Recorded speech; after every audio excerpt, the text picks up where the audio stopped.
Yo, what is going on, my fellow weebs? Chrono here, and welcome back to the channel. So today I bring you a Tribe 9 progression video. Now, you're probably asking, why are you doing this? What's going on here? What is up? What is Tribe 9 even? Because honestly, this is the first video of Tribe 9 on this channel. So let's start with the basics of the basics of the basics. I started playing Tribe 9 as a recommendation from a viewer of mine, and the first thing I looked towards was a progression guide because I noticed Tribe 9 really doesn't follow the standard formula when it comes to gachas.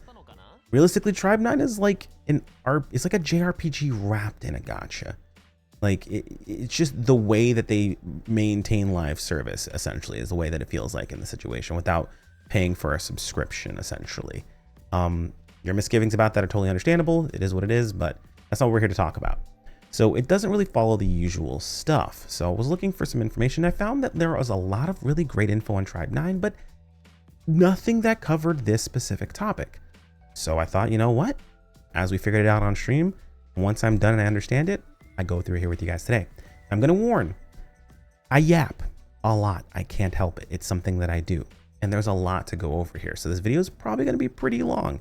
I've done my best to try to keep it concise and try to cut out what I don't think is important for you to know, and things I feel like you're going to understand on your own regardless. But to be perfectly honest, I know for a fact that someone's going to ask a question of something I didn't cover. So keep an eye on the comments. Someone may be able to answer or provide a tip that I personally missed. I'm not perfect, but I will do the best I can.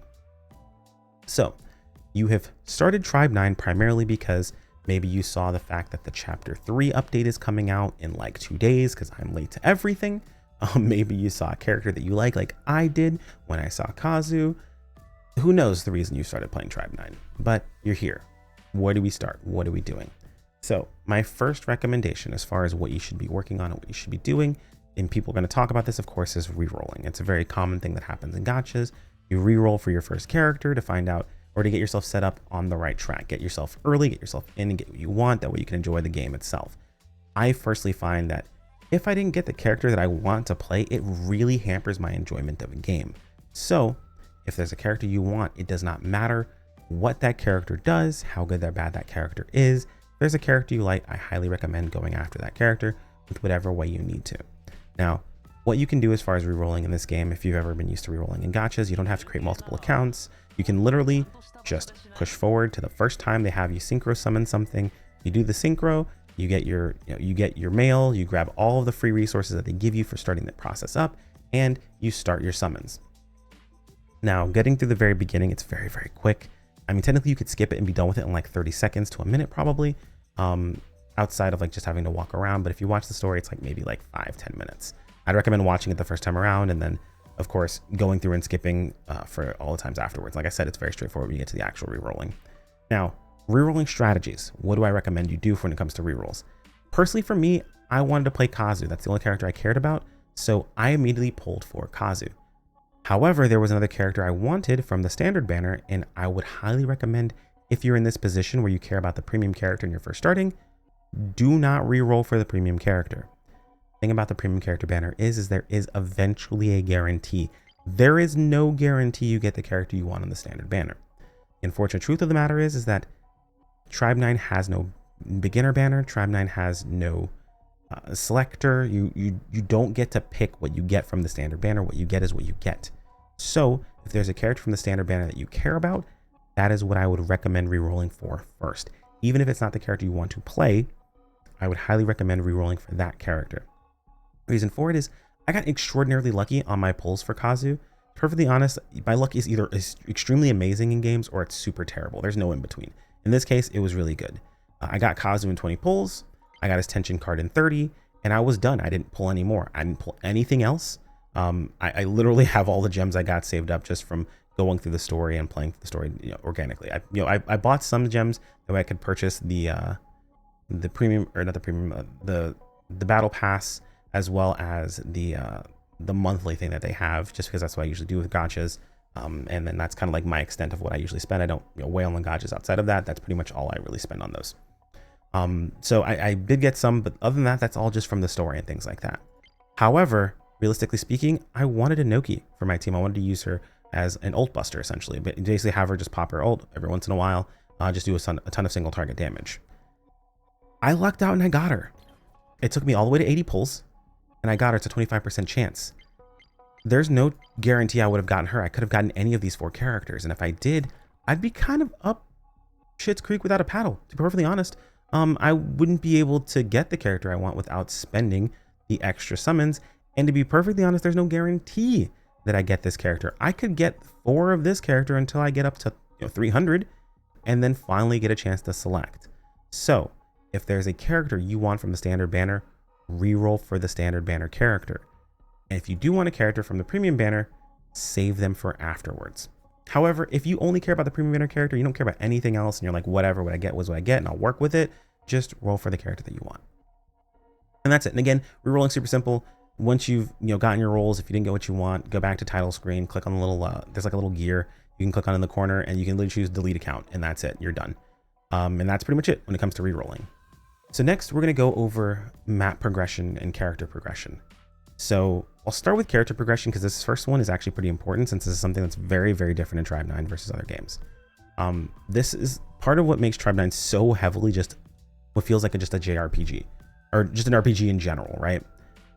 The way you level in Tribe 9 that's different from most games is a lot of games, they're going to get to a point in the tutorial where they're like, hey, open up your character, click on the little upgrade thing, use these resources, upgrade your character, right? Like that's going to happen at some point.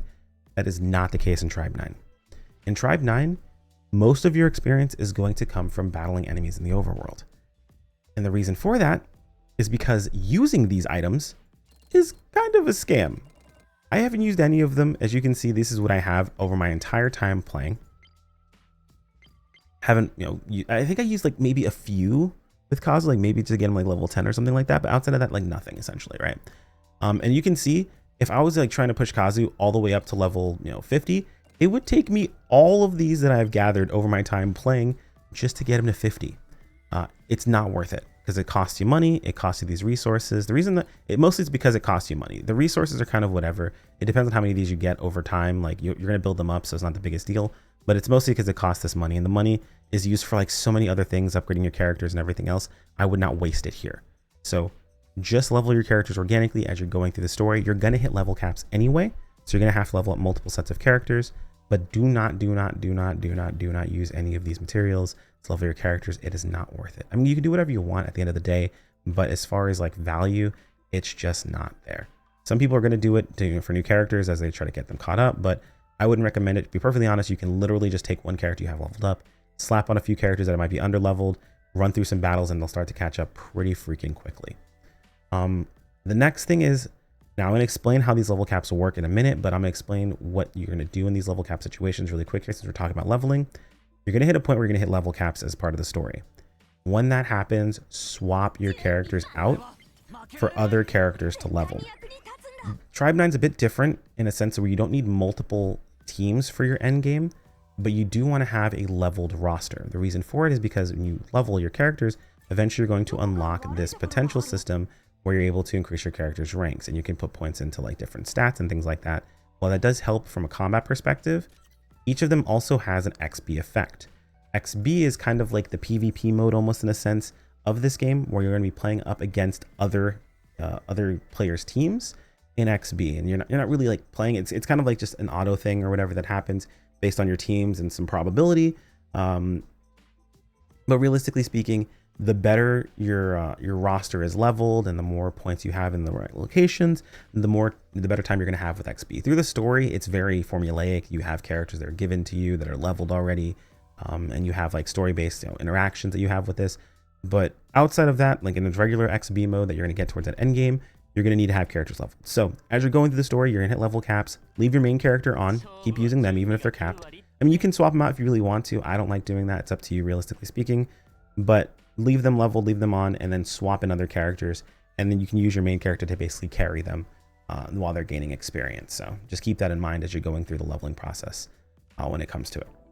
Now, when it comes to map progression is pretty interesting. So you can do this one of two ways, and it's going to depend on how you like to go about gaming. Now, I personally, whenever a map opens up, I go and explore the entire map.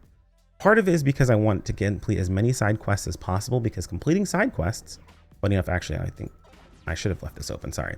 Completing side quests, I actually have one up here. that popped up not too long ago gives you these items called synchro medals. And these synchro medals are used to summon on the standard banner.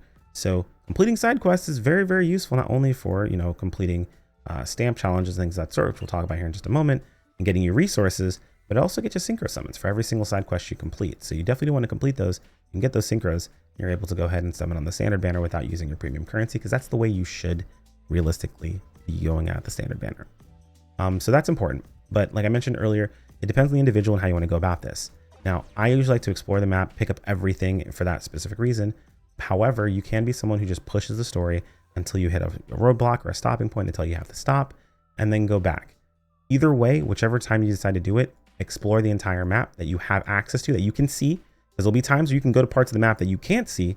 Go to the parts of the map that you can see. Go everywhere that you can see, explore the entire area, pick up all the chests, do all the side quests and everything, because it's going to get you towards something you're going to need later anyway. On top of that, when you see these things here, these are rifts, do them once. Whether you do them once when you first see them, or you do them when you come back to them if you start to get boosters that are too high. You only hold on to 30 of these items. They're called boosters in the top right hand corner, and you use these to go into rifts.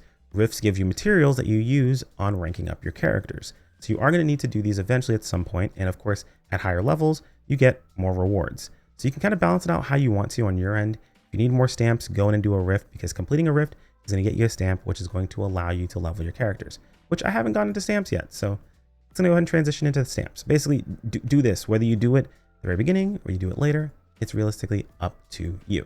Just don't overcap on your boosters. Make sure you at least keep yourself underneath the cap on boosters, because you get them every single day for doing your dailies. It's very important. So stamps. At a certain point of the story, you're going to be handed this little book that's going to tell you, hey, you get stamps for completing specific objectives. You're going to need to do them. Now, for the most part, as long as you are doing a few specific things, you're going to find that it's not difficult to clear these stamps.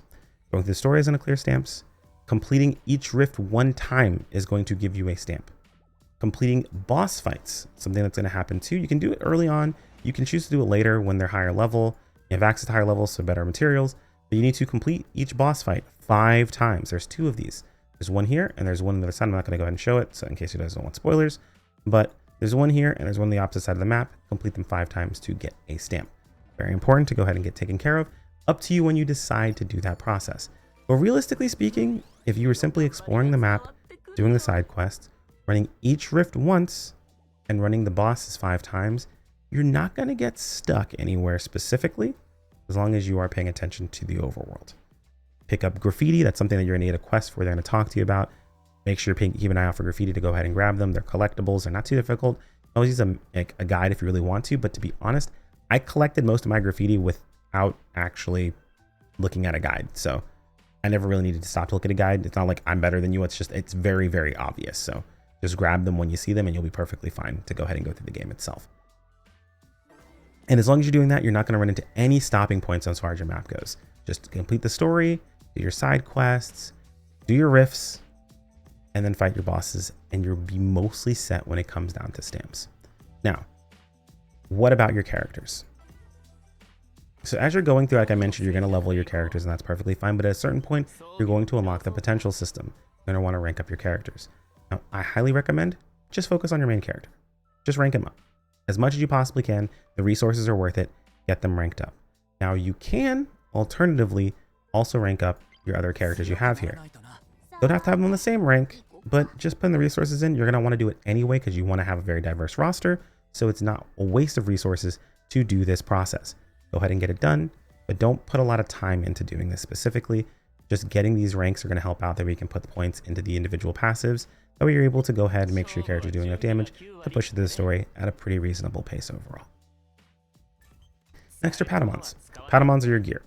Now, I've mentioned this a couple of different ways, but I'm going to say 2 major things that are going to make things a lot easier for you. 2 things you need to think about when it comes to Padamons.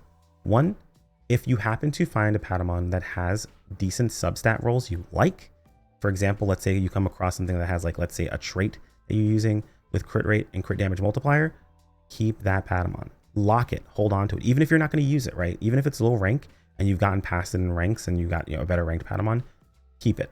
The reason for it is there's a system in the game called par. Now this is being updated in the 2.0 patch, or whatever they're calling it, 1.1 I think is what it's called, for chapter 3, this is being updated to basically work a bit better. But the way that it actually works is it takes an item that you use and you assign it to essentially a piece of gear.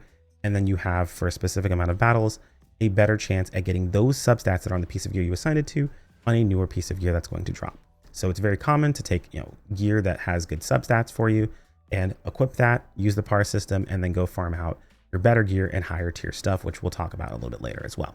So that's really all you need to care about when it comes to Padamons. Don't worry about the set bonuses. They're not that big of a deal.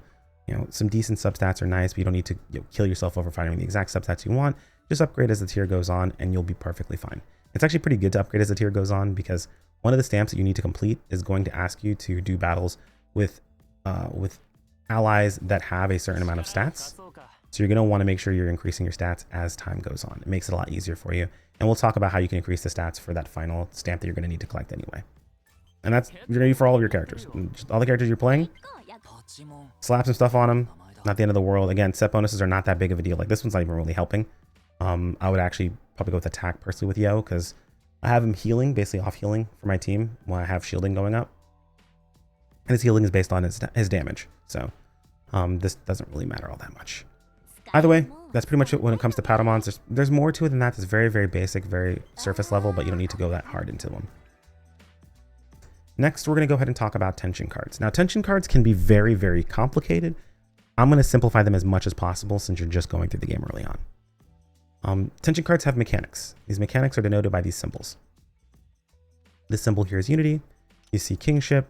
This one here is disorder. See, this one's unbending. This one's curse. You can see by it underlines it here. You can tell what it actually does and what it is. And you see the little symbol there, right? So first and foremost, things with like symbols have mechanics that kind of coincide with one another. So for example, let's take, this here, full party. Full party increases your crit rate by 10.9%, increases defense by 10.9%. But when granted unity, it's double effectiveness, meaning it is increased to double what these values are. So you're thinking, okay, well, how do I get unity? Strike zone. Strike zone increases our secondary attack damage multiplier by, it's a 1.54%. It's something, right? But what it does is it grants us unity at the start of the party as long as we have enough members in our party. So these two synergize. And that's mostly how all this stuff works.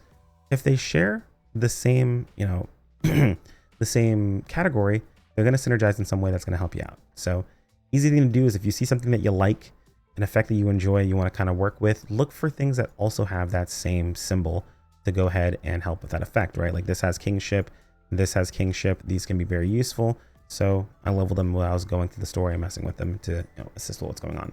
Don't discount cards because it doesn't have the mechanic you're looking for. For example, this one increases strategy damage skill multiplier by 6.1%. I use my strategy skills by quite a bit, so this does help. I didn't care about the disorder or anything along those lines, but this does help in that situation itself. And if you're like, what tension card can I just use to make my life easier? Because I don't really want to look at attention cards and I'll check out a guide later. Just if you have these two, use these two. The rest don't matter all that much. You can level these two and be in a pretty comfortable spot. Like it's going to be helpful because it's going to be crit rate by 20% basically, which is pretty freaking nice. Outside of that, the other thing when it comes to tension cards is get used to seeing this little exclamation point here because you don't want to combine tension cards immediately. You're going to eventually get dupes of tension cards. And you're going to be thinking, oh, well, we should ascend those tension cards, right? Increase them, dupes, put them together, get more value.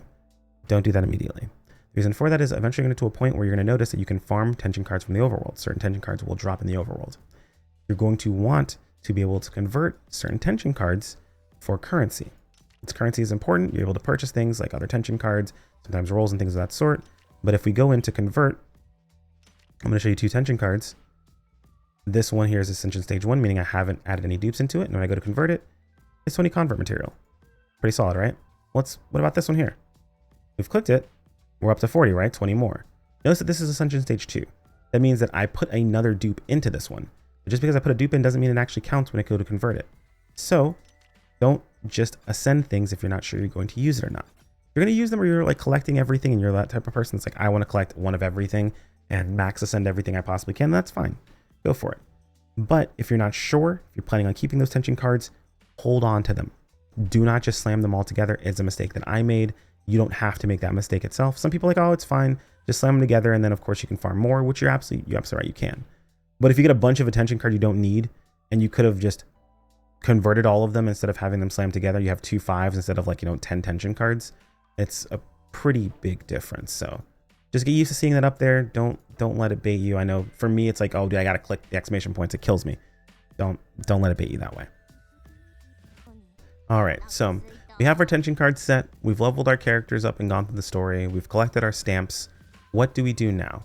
Well, first off, if you're at this point of this actual progression, you haven't collected all of your stamps. You're still missing a couple, and I'm going to talk about how you can get those last couple stamps pretty easily, because you need a new mechanic that has opened up called Fractal Vice. Fractal Vice is essentially like the endgame dungeon of the game. I'm not moving around the map a whole lot, by the way, guys, because I don't want to spoil the map. People don't want it spoiled. But essentially, Fractal Vice is like an endgame dungeon that you kind of go down, where it drops gear, it gets more difficult, and it will be changing going into Chapter 3, so the 1.1 update. It's going to be more difficult, essentially. However, you're going to be able to get rewards earlier on in floors, so it's basically supposed to be the same amount of gear, but, less. Well, basically, you get more gear the more difficult that's there, but the same amount of difficulty will still net you the same amount of gear overall. So you'll still be able to get your gear as you go into there. The reason why Fractal Vice is important is because it gives you 2 major things. One is that's where tier 8 gear comes from, is Fractal Vice.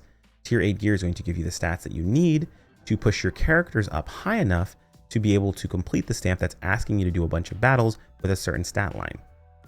Some characters might reach it naturally, but not every character is going to be able to get to there, and getting that tier 8 gear is going to make that process a lot easier for you. So you're going to go into Fractal Vice for 2 major things.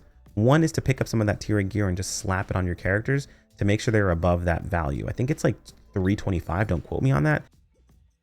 So you can come into here and you can look through the actual individual things, and if you click on them, they'll tell you exactly what it is. Again, I don't know the exact amount what it is. You'll find it in here. It's going to ask you to complete a specific number of battles with allies of a specific rank when it comes to their gear. So basically, to sum it all up, you're essentially going to want to make sure that you get those characters to that specific breakpoint and then get those battles completed. The second thing is going to be, it's going to ask you to complete a certain number of battles and win while in Fractal Vice. I think it's like 10 or 15 or something like that. So just make sure you get those battles taken care of. It's gonna be part of what you're doing anyway, so it should be pretty easy to complete.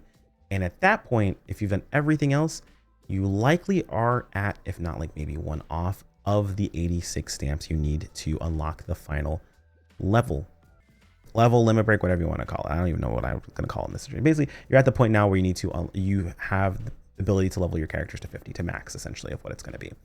At this time, I don't know if Chapter 3 is going to require more stamps to be able to get in, if you're going to need the 86, if you'll be able to get in with a lower amount. They didn't say they're raising the level cap at all, so at the moment, for at least now, going through the dev note, it doesn't show the level cap is increasing past 50, but it does show enemies of level 42 in the area. So my guess is that it's expecting you to get the stamps there to be able to get into the area to fight those level 40 something enemies, because before you hit 86 stamps, your level cap is 40. So my assumption is they're going to have you, break through that level cap, get to the level cap of 50, and then be able to fight those enemies in that area. Now, once all of that is done, you have now completed all of the stamps. You have your 86 stamps.